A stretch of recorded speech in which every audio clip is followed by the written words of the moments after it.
ఒక్కసారి కొమ్మూరి గోల్డ్ కి కాల్ చేయండి. తాకట్లో ఉన్న మీ బంగారాన్ని విడిపించి మార్కెట్ ప్రైస్ కి వాళ్ళు కొనుక్కుని మిగతా డబ్బులు మీకు ఇచ్చేస్తారు. నమస్తే, వెల్కమ్ టు మనం టీవీ. నా పేరు వలి. పశ్చిమాసియా అట్టుడుగుతోంది. ఇరాన్, ఇజ్రాయెల్, అమెరికా వారితో పూర్తిగా పశ్చిమాసియా మొత్తం కూడా ఎప్పుడు ఏ డ్రోన్ చుపడుతుందో, ఏ క్షిపణి దూసుకొస్తుందో, బాంబుల వర్షం ఎటు పడుతుందని చెప్పి జనావాసాల్లో ఉన్నటువంటి ప్రజలు కూడా తీవ్రమైనటువంటి టెన్షన్ పడుతున్నటువంటి పరిస్థితుంది. సో అంటే ఊహించిందే జరుగుతుంది, కానీ ఊహించిన దానికంటే ఎక్కువ కూడా జరుగుతుంది ఈ యుద్ధాన్ని చూస్తుంటే. ఎందుకంటే అమెరికా, ఇజ్రాయెల్ కూడా ఎక్స్పెక్ట్ చేసి ఉండదు ఇరాన్ ఈ స్థాయిలో ప్రతిఘటిస్తుంది, ఇరాన్ ఈ రకంగా నిప్పులు జరుగుతుందని చెప్పి వాళ్ళు ఊహించాలి. ఎందుకంటే భయపడిపోతారు, తల దించేస్తారు, ఇక మన కాళ్ళ దగ్గర పడిపోతారని చెప్పి అనుకున్నారు ఎవరు, ట్రంప్ కానీ, ఇజ్రాయెల్ ప్రధాని నెతన్యాహు కానీ ఇరాన్ కూడా ఎక్కడ కిందకి దిగటంలా పై మెట్టు ఎక్కుతూ ఒక్కసారిగా డ్రోన్ల వర్షం కురిపిస్తోంది. ఇజ్రాయెల్ మీదే కాదు, గల్ఫ్ కంట్రీస్, ముఖ్యంగా సౌదీ కావచ్చు, ఆ తర్వాత యుఏఈ కావచ్చు, బహ్రెయిన్ కావచ్చు, కువైట్ కావచ్చు, ఈ దేశాల్లో కూడా, గల్ఫ్ కంట్రీస్లో కూడా అక్కడ ఉన్నటువంటి అమెరికా బేస్ క్యాంపుల మీద విపరీతంగా డ్రోన్ దాడులు చేస్తూ భయం పుట్టించేలా చేస్తుంది అమెరికాకి, ఇటు ఇజ్రాయెల్కి. ఈ వార్త నేను ఎందుకు చెప్తా ఉన్నానంటే, అక్కడ ఇజ్రాయెల్లో అక్కడ ప్రధాని కార్యాలయం, నెతన్యాహు కార్యాలయం మీద ఒక డ్రోన్ దాడి జరిగింది. అంటే డ్రోన్తో పాటు ఒక క్షిపణి దాడి కూడా జరిగినట్టుగా సమాచారం వస్తుంది. నెతన్యాహు కార్యాలయం పూర్తిగా భూస్థాపితమైనట్టుగా తెలుస్తుంది, కానీ ఆ సమయంలో అందులో ఆయన లేడన్నట్టుగా ఇన్ఫర్మేషన్ వస్తుంది. ఎందుకంటే నిన్న పెద్ద ఎత్తున వార్త, లోపల ఏమైనా శిథిలాల్లో నెతన్యాహు చిక్కుకుపోయాడా, నెతన్యాహు ప్రాణాలకైనా ప్రమాదం పొంచుందని చెప్పి ఈ వార్తలు వచ్చినాయి. కానీ ఈ దాడికి సంబంధించి దాడి జరిగింది వాస్తవమే, కానీ ఈ దాడిని ఇంకా ఇజ్రాయెల్కి సంబంధించినటువంటి వాళ్ళ ఇంటెలిజెన్స్ కానీ, అక్కడ ఉన్నటువంటి అధికార యంత్రం కానీ ఎవరూ కూడా ఒక ప్రకటన అనేది చేయాల. కానీ ఇరాన్ మాత్రం చెప్తోంది నెతన్యాహు కార్యాలయం మీద దాడి చేశాము అని. సో క్లియర్గా ఇక్కడ ఒకటి మనం అర్థం చేసుకోవాలి, అత్యంత వ్యూహాత్మకం అయినటువంటి, పటిష్టమైనటువంటి, బలమైనటువంటి ఇంటెలిజెన్స్ వ్యవస్థ ఇజ్రాయెల్కు ఉంది.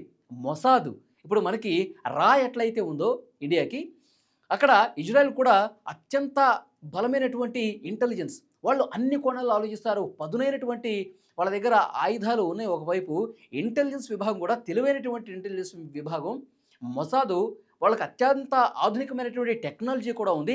ఎటువైపు నుంచి ఎవరు ఏ కుట్ర చేస్తూ ఉన్నారు, ఎటువైపు నుంచి ఎవరు దాడి చేస్తూ ఉన్నారు, ఏ దాడి చేస్తూ ఉన్నారు, ఎంతసేపట్లో ఇటు దాడి చేసే అవకాశం ఉంది, అక్కడి నుంచి ఎవరైనా ఇటు వస్తూ ఉన్నారా, ఇవన్నీ కూడా చాలా క్లియర్ కట్గా వాళ్ళకి ఇన్ఫర్మేషన్ ఉంటుంది. దాన్ని 100కు 100% ఛేదించే టెక్నాలజీ, ఆ నైపుణ్యాన్ని కూడా ఇజ్రాయెల్కు ఉన్నాయి. కానీ ఇప్పుడు ఇరాన్ చేస్తున్నటువంటి దాడిని కూడా మొసాదు పట్టుకోలేకపోయింది. నెతన్యాహు కార్యాలయం మీదే దాడి జరిగిందంటే మొసాదు కూడా ఆలోచన చేయాల్సినటువంటి పరిస్థితి ఏర్పడింది.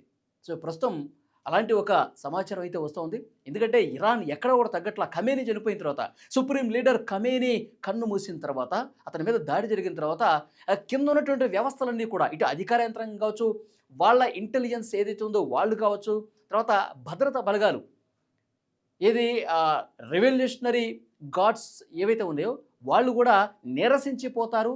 సుప్రీం లీడరే కాబట్టి యుద్ధం అనేది ఆపేస్తారనుకున్నారు, కానీ దెబ్బకు దెబ్బ కొడుతూ మేము తగ్గేదే లేదని చెప్తున్నారు. ఇంకా శపథం చేస్తూ ఉన్నారు. ట్రంప్కి, నెతన్యాహుకి ఇక చుక్కలు చూపిస్తామని చెప్పి వాళ్ళు వాళ్ళ గోడౌన్లలో, అండర్ గ్రౌండ్లో ఉన్నటువంటి వాళ్ళు ఇప్పటి వరకు దాచినటువంటి అత్యాధునిక క్షిపణులు కావచ్చు, వాళ్ళ మంచి టెక్నాలజీతో తయారు చేసినటువంటి డ్రోన్స్ కావచ్చు, వీటన్నిటిని ఉపయోగించి భయకంపితులను చేస్తున్నటువంటి పరిస్థితి. అసలు దుబాయ్లో అయితే, గల్ఫ్ కంట్రీస్లో ముఖ్యంగా దుబాయ్ ఎయిర్పోర్ట్లు అయితే నిర్మానుష్యంగా మారిపోయినటువంటి పరిస్థితి. చాలా చోట్ల ప్రజలు భయపడే పరిస్థితి. ఆ దృశ్యాలు కూడా మనం గతంలో చూసాం. కాబట్టి ఇప్పుడు నెతన్యాహునే గతంలో ఎప్పుడూ లేనట్లుగా భయపడిపోయి అత్యంత సేఫెస్ట్ ప్లేస్కి వాళ్ళ ఇంటెలిజెన్స్, వాళ్ళ బలగాలు తరలించినట్టుగా తెలుస్తోంది. ఎక్కడికి తరలించారు? ఒక అండర్ గ్రౌండ్లోకి, ఒక సేఫెస్ట్ బంకర్లోకి నెతన్యాహుని తరలించారు. ఏ క్షణం ఏమైనా జరగచ్చు. ఇరాన్ కసితో ఉంది. ఇంకా 4-5 వారాల పాటు ఈ యుద్ధం జరుగుతుందని చెప్పి సమాచారం వస్తుంది. కాబట్టి ఎవరి సేఫ్లో వాళ్ళు ఉన్నారనమాట. సో డెఫినెట్గా నెతన్యాహుని అత్యంత సేఫ్ ప్లేస్లో ఉంచారు. నిన్న జరిగినటువంటి దాడిలో ఆయనకి ఏం కాలేదని కూడా ఒక సమాచారం వస్తుంది. కానీ ఇక్కడ ఆలోచించాల్సినటువంటి విషయం ఏంటంటే, ఇరాన్ వెనక్కి తగ్గటం లేదు. వాళ్ళ భద్రతా బలగాలు ఏవైతే ఉన్నాయో, రెవల్యూషనరీ గార్డ్స్ కార్ప్స్ ఏవైతే ఉన్నాయో అవి చాలా గట్టిగా విరుచుకుపడతా ఉన్నాయి. ముఖ్యంగా గల్ఫ్ కంట్రీస్లో ఉన్నటువంటి అమెరికా ఎయిర్ బేస్ల మీద విరుచుకుపడుతున్నటువంటి పరిస్థితి ఉంది. సో ఏది ఏమైనప్పటికీ ఇప్పుడు కొత్తగా వస్తున్నటువంటి ఖమేనీ ప్లేస్లో లీడర్ ఎవరైతే ఉన్నారో అతను చర్చలకు సిద్ధం అని చెప్పి ట్రంప్ చెప్తా ఉన్నాడు. కానీ ఆ ఇరాన్ నుంచి మాత్రం ఇంకా అఫీషియల్ అనౌన్స్మెంట్ రాలా. మేము చర్చలకు వెళ్ళే ప్రసక్తే లేదు, దెబ్బకి దెబ్బ తీస్తాం, ప్రతీకారం తీర్చుకుంటాం, మా ఖమేనీని అంతమొందించారు కాబట్టి మేము కూడా మీ అంతు చూసేదాకా నిద్రపోము అని చెప్పి ఇరాన్ కూడా అత్యంత కఠినంగా బదులిస్తోంది. నిన్న జరిగినటువంటి కీలక పరిణామం ఇక్కడ బ్రిటన్ కావచ్చు, ఫ్రాన్స్ కావచ్చు, జర్మనీ కావచ్చు, ఇవన్నీ కూడా అమెరికాకి మద్దతు తెలుపుతున్నాయి. అమెరికా చేసింది కరెక్టే, ఖమేనీ లాంటి వాడు ఉండకూడదు, యుద్ధమే కనుక ఉద్రిక్తమైతే మేము కూడా అమెరికాకు అండగా ఉంటామని చెప్పి వీళ్ళు చెప్తా ఉన్నారు. మరోవైపు ఇరాన్ వైపు ఈ హెజ్బుల్లా బృందాలు కావచ్చు, తర్వాత ఈ ఇరాకీ మిలిషియా బృందాలు ఇవన్నీ కూడా ఇరాన్కి మద్దతు తెలుపుతున్నాయి. మేము మీ వెంటే ఉన్నామని చెప్తున్నారు. ఇంకా శృతి మించి పోతే యుద్ధం పతాక స్థాయికి వెళ్తే, తారాస్థాయికి వెళ్తే ఇంకా ఇరాన్కి మద్దతు ఇచ్చే కొన్ని దేశాలు కూడా రావచ్చు, రష్యా, చైనాలు కూడా ఎంటర్ కావచ్చు అని చెప్పి ఒక చర్చ వినిపిస్తోంది. నిజంగా అదే జరిగితే మూడో మహాప్రపంచ యుద్ధం ఇక సమీపిస్తుందని చెప్పి భావించాలి. అది రాకూడదు, అది జరగకూడదని చెప్పి మనమందరం కోరుకోవాల్సిన పరిస్థితుంది. కానీ పశ్చిమాసియాలో మాత్రం గతంలో ఎప్పుడూ చూడని విధంగా అత్యంత ఘర్షణపూరితమైనటువంటి, ఉద్రిక్తపూరితమైనటువంటి వాతావరణం కనిపిస్తోంది.